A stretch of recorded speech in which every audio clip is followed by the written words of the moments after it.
Do you feel like video game is actually a good form for storytelling? Wow, that's a good question. It is a difficult place to be if you want to storytell. There's a couple of reasons for that. First of all, I'm not so convinced that people really understand the genre. Even designers themselves really understand what they're doing when they make video games. It's not a medium that people have ever taken seriously, and they're kind of only just now beginning to reckon with. In that way, it's a bit of a challenge to even to lay groundwork to even be taken seriously before then you can kind of explore the rich opportunities for narrative design and the opportunities making a video game so enjoyable and so rewarding. What is the groundwork that needs to be laid in order for that narrative to be rich? What I mean by that, I suppose, is like getting people to care about video games in general, to kind of see them as a legitimate form of art. I think that people assume that video games are these trivial shooters or just kind of this thing that can be done past time, something that we should feel guilty for doing also.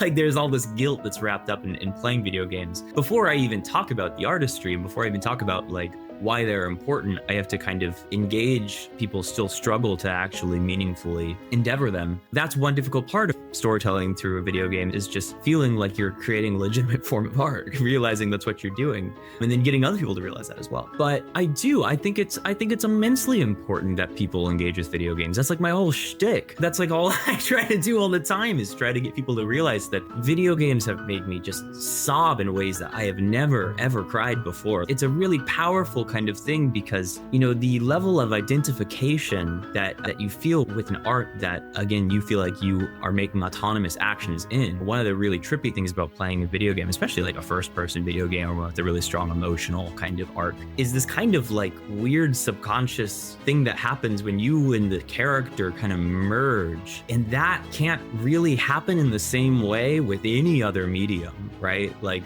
that sense of real embodiment. I'm not saying that there's not identification in literature or movies, but when you are making the actions, this is the really exciting, weird psychoanalytic part of video games that really is like, oh gosh, there's so much there to chew on. I think that you can tell a story that really resonates with a person in a really different way.